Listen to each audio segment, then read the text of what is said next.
Halo guys, gimana kabarnya? Selamat datang di channel Mager Santai.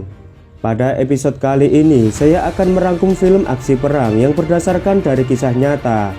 Film ini berjudul The Embassy 2022, mengisahkan tentang misi penyelamatan 3 tentara Uni Emirat Arab yang terkepung oleh militan bersenjata dalam konflik di Yaman. Namun ternyata mereka kesulitan menjalankan misi karena ada seorang sniper musuh yang siap menghabisi mereka dari persembunyian.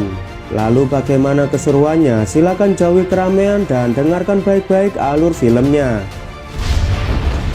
Diawali dengan rekaman video asli yang memperlihatkan situasi peperangan di Yaman di tahun 2015. Pemicu peperangan disebabkan oleh kelompok milisi yang didukung pihak asing dengan tujuan untuk menggulingkan pemerintahan Yaman. Kelompok milisi berhasil menguasai beberapa kota penting, termasuk ibu kota San'a di utara dan Aden di selatan. Akibat pemberontakan ini, warga sipil tak berdosa pun menjadi korban. Pemerintah Yaman yang sudah tak mampu mengatasi masalah ini, akhirnya meminta bantuan kepada sekutunya dan koalisi internasional. Dewan Keamanan PBB meminta Uni Emirat Arab mengerahkan militernya untuk mengembalikan stabilitas negara Yaman. Scene beralih di pangkalan militer Uni Emirat Arab di kota Mocha, Yaman Selatan. Di sana kita berkenalan dengan Sersan Al-Hindasi, Sersan Bilal, Sersan Ali, dan Sersan Falasi. Mereka semua nampak sangat bersemangat karena sebentar lagi masa penugasan mereka akan segera berakhir. Mereka dijadwalkan pulang pada minggu depan dan bisa berkumpul lagi bersama keluarga tercinta. Di tempat lain kita berkenalan dengan 2 tim medis yang bernama Sayari dan juga Balusi. Seusai latihan, Sersan Ali sedang membuat patung kuda dari kayu untuk putrinya sebagai hadiah ulang tahun tepat di hari kepulangannya nanti. Esok harinya mereka bersiap-siap untuk melaksanakan patroli rutin. Pasukan 01 dan 02 akan berpatroli ke area pemukiman untuk memastikan keamanan di sana dan membagikan makanan kepada warga sipil. Ternyata hari ini adalah patroli terakhir bagi Bilal, Ali, dan Hindasi sebelum mereka kembali pulang minggu depan. 2 kendaraan patroli pun berangkat meninggalkan pangkalan. Adegan selanjutnya kita berkenalan dengan komandan dari tim cepat tanggap yang bernama Kolonel Masrui. Saat itu ia sedang ngopi bersama Kapten Said. Diketahui Kolonel Masrui minggu depan akan mengikuti ujian kenaikan pangkat. Oleh karena itu dia meminta Kapten Said untuk menggantikan posisinya. Adegan kembali ke pasukan patroli. Setelah jauh berjalan, mereka bertemu dengan pasukan Yaman yang juga tengah berpatroli. Namun satu kendaraan pasukan Yaman mengalami masalah dan butuh perbaikan. Bilal kemudian menghampiri mereka dan diberitahu jika di depan sana sepertinya ada aktivitas yang mencurigakan. Bilal yang menerima laporan itu mengajak Hindasi dan Ali untuk memeriksanya. Sementara kendaraan 02 diminta untuk membantu memperbaiki kendaraan pasukan Yaman yang mengalami kerusakan.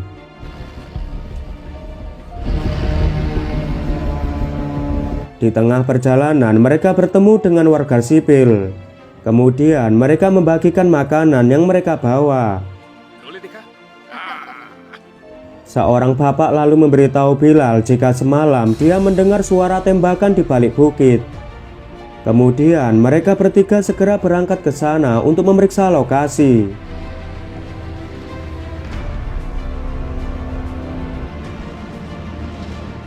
Lalu Bilal menerima panggilan masuk dari pasukan 02 yang memberitahu jika mereka telah selesai memperbaiki kendaraan pasukan Yaman dan sebentar lagi mereka akan segera menyusul. Namun di tengah jalan ada seorang menghadang laju kendaraan mereka dan tiba-tiba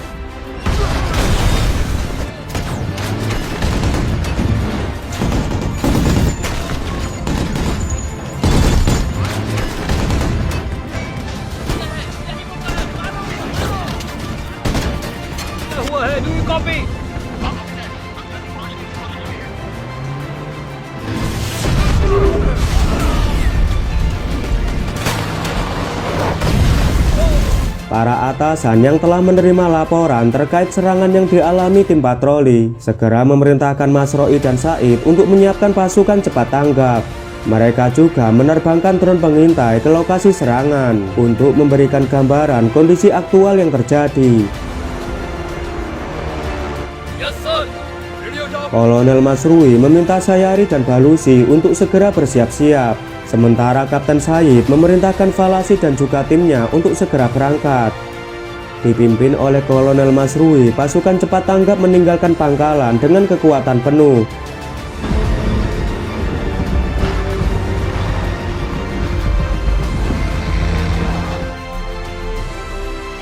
Scene beralih ke medan pertempuran. Saat ini kendaraan mereka terjebak dan senjata mesin juga telah rusak parah. Karena tak ada opsi lain, mereka menyiapkan amunisi senjata untuk berjaga-jaga. Bilal kemudian mencoba menghubungi patroli kedua, namun sayangnya alat komunikasi itu sudah rusak. Dia lalu mencoba menghubungi markas via telepon seluler, tapi sialnya di wilayah tersebut tak ada sinyal sama sekali. Situasi semakin diperparah saat pasukan musuh mulai mendekat. Pasukan musuh lalu menyerang patroli 02 dengan menghujani peluru dan tembakan RPG.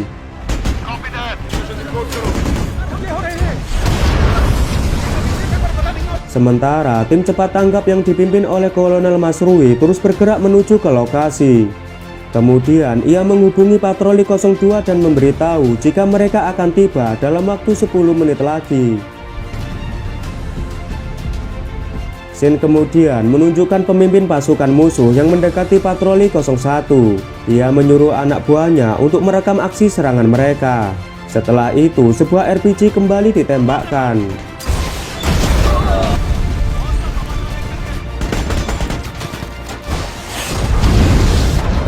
Akibat serangan RPG membuat Hindashi yang berada di belakang mengalami luka yang cukup parah. Pemimpin musuh kemudian menyuruh anak buahnya menanam ranjau darah di beberapa titik di jalan. Dia lakukan itu untuk menyambut kedatangan pasukan cepat tanggap. Tak lama kemudian pasukan cepat tanggap sudah sampai di lokasi pertempuran. Demi keamanan mereka memutuskan untuk berhenti karena mereka belum mengetahui posisi musuh. Patroli 02 lalu mendekat ke arah mereka dengan kondisi kendaraan yang rusak parah. Pasukan cepat tanggap bergegas memberikan pertolongan. Pihak musuh yang melihat itu, mereka menyiapkan serangan jarak jauh dengan senjata mortir.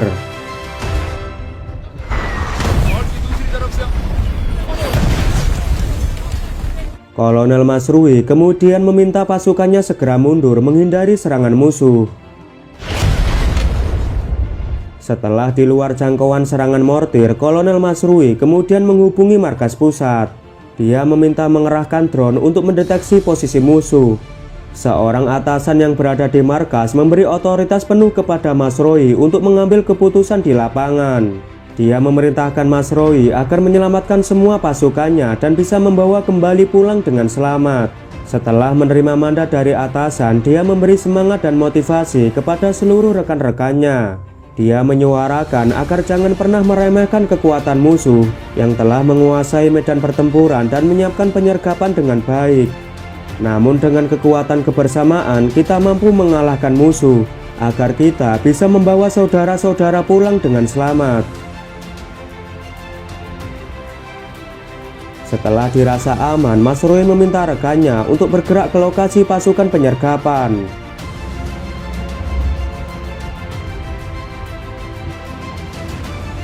Di sepanjang jalan, anehnya pihak musuh sama sekali tidak menyerang mereka.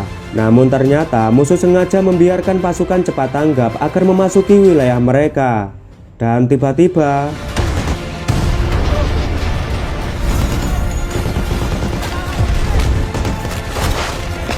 rupanya Masrui sengaja memasuki perangkap musuh untuk mengetahui di mana lokasi musuh menembakkan mortir.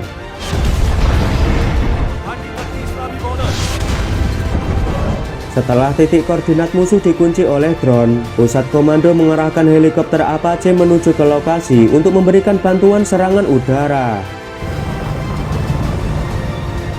Pihak musuh yang gagal menghancurkan kendaraan Mas Roy, pemimpin musuh menyuruh anak buahnya kembali menyerang patroli 01 dengan tembakan RPG. Akibat serangan barusan, Bilal terluka di kakinya. Musuh kemudian menyuruh Bilal dan timnya supaya keluar dan menyerahkan diri. Mereka mengatakan jika kalian menyerahkan diri maka kalian akan dibiarkan hidup. Namun mereka bertiga tidak mau menyerah begitu saja. Mereka pun masih bertahan di dalam mobil. Pihak musuh yang sudah kehilangan kesabaran kemudian membakar mobil untuk memaksa mereka keluar. Bilal mencoba memberikan perlawanan dengan menembaki musuh. Tanpa ia sadari, ternyata ada sniper musuh tengah mengincar kepalanya. Beruntungnya peluru sniper belum mampu menembus helm pelindung. Kini mereka hanya bisa bertahan menunggu bala bantuan datang. Adegan kembali ke pasukan cepat tanggap. Kapten Syed meminta izin kepada Mas Roy agar dia dan pasukannya bergerak maju lebih dulu. Mas Roy pun mengizinkan Kapten Syed bergerak lebih dulu, sembari menunggu heli Apache datang.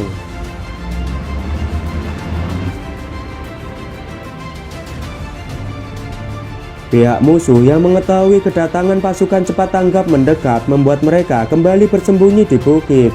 Melihat kesempatan itu, Bilal bersama dua rekannya segera keluar dari kendaraan.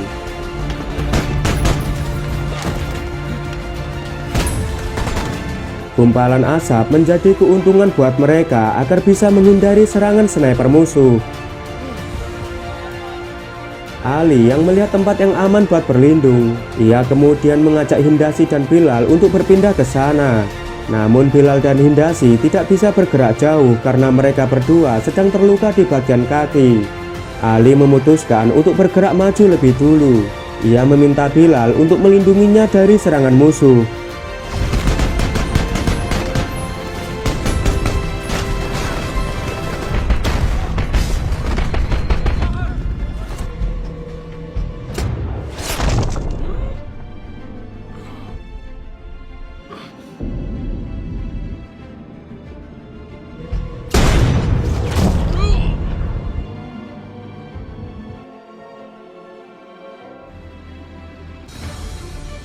Kapten Syed bersama tim medis mulai mendekat, namun lagi-lagi musuh menyerang mereka dengan menggunakan mortir.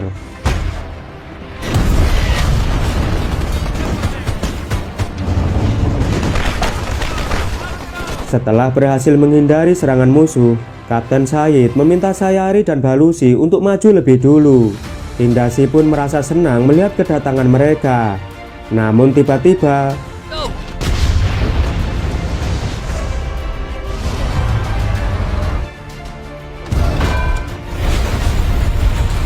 dua kendaraan penolong itu pun mengalami kerusakan parah akibat terkena ranjau musuh.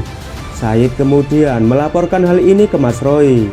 Tak berselang lama terlihat musuh mendekat dan menyerang mereka.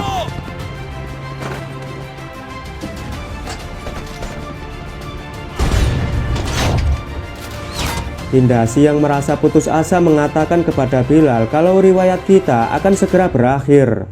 Lalu Bilal mencoba memberinya semangat dan mengatakan kita akan baik-baik saja dan kembali pulang dengan selamat. Ternyata firasatnya memang benar. Nampak dari kejauhan helikopter Apache sudah tiba di lokasi. Mas Roy kemudian meminta pilot heli untuk segera melumpuhkan semua mortir musuh. Tanpa buang waktu, helikopter Apache melancarkan serangan brutal.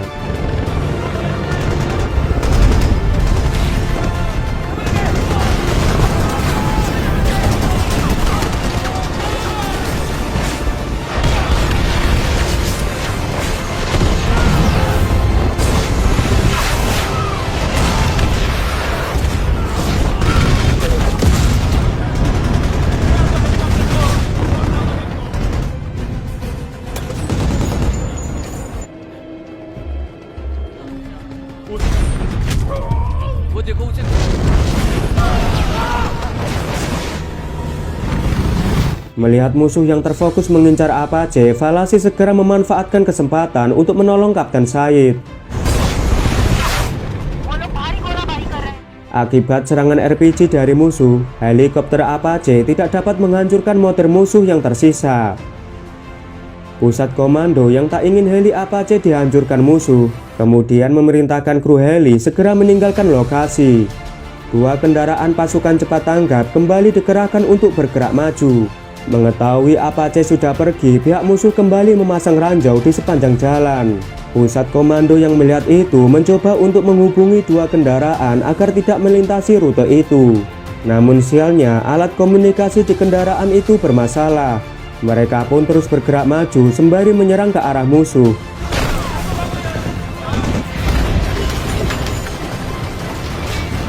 Sayari dan Balozi yang melihat dua kendaraan pasukannya mendekat, dia sangat berharap agar mereka segera diselamatkan.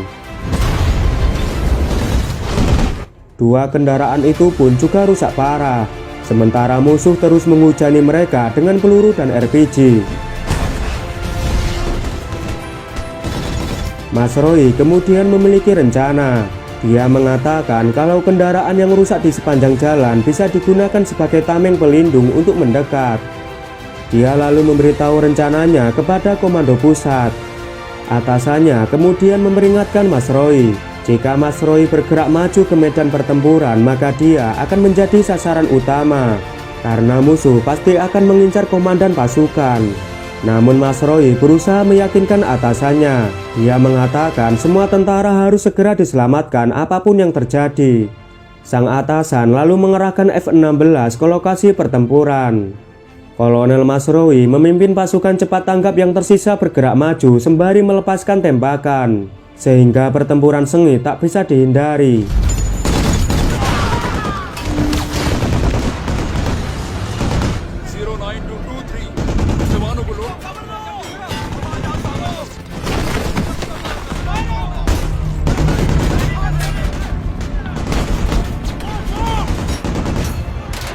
Berkat rencana Mas Roy, sebagian prajurit berhasil dievakuasi, kecuali Bilal dan Hindasi yang masih terjebak di sana. Mereka hanya bisa pasrah menunggu bantuan datang atau ajal yang akan menjemput mereka lebih dulu. Di balik kepulan asap, mereka melihat tubuh Ali yang sudah tidak bergerak sama sekali. Sementara musuh terus menyerang dan berhasil melumpuhkan senjata mesin dengan tembakan RPG. Pusat komando kemudian memberitahu Mas Roy jika F-16 sudah dikerahkan dari pangkalan dan akan tiba di lokasi dalam waktu 7 menit lagi. Maka dari itu ia diminta segera mengevakuasi semua pasukan dan pergi meninggalkan medan pertempuran. Mendengar informasi itu, Mas Roy meminta kendaraan yang sudah mengevakuasi tentara untuk segera mundur. Namun sialnya satu kendaraan terkena ranjau musuh. Kapten Sayid kemudian memberitahu timnya untuk menolong Bilal dan Hindasi, serta beberapa prajurit yang masih terjebak dalam kendaraan, sementara dirinya akan pergi melumpuhkan sniper musuh. Sayid lalu memberi kode ke Mas Roy untuk melepaskan tembakan asap sebagai perlindungan.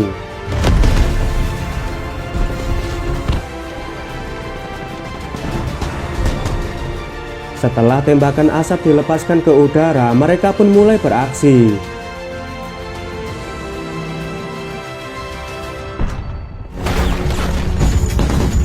अपने जवानों को लेने के लिए रेडी रहना।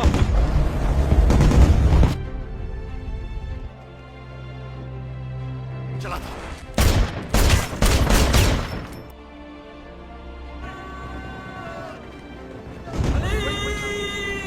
Falasi akhirnya menemukan Ali dalam kondisi sudah tak bernyawa. Kemudian Falasi menggendong jasad Ali menuju ke kendaraan. Sementara itu pertempuran masih terus berlanjut. Falasi yang menggendong Ali akhirnya berhasil mencapai kendaraan Mas Roy. Bilal yang melihat Ali sudah tak bernyawa nampak begitu sedih atas kepergian sahabatnya. Kapten Sayid dan semua pasukan berhasil masuk di kendaraan. Mereka pun bergegas meninggalkan medan pertempuran. Akhirnya pesawat F-16 yang dinanti telah tiba di lokasi. Mas Roy memerintahkan pilot pesawat untuk menjatuhkan semua bom yang mereka bawa.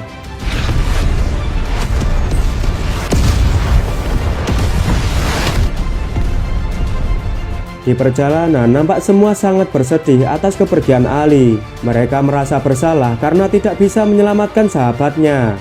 Kolonel Masroi juga merasa terpukul melihat prajuritnya gugur di medan pertempuran. Mereka semua kemudian mendoakan Ali supaya amal ibadahnya diterima Allah yang Maha Pengasih dan Maha Penyayang.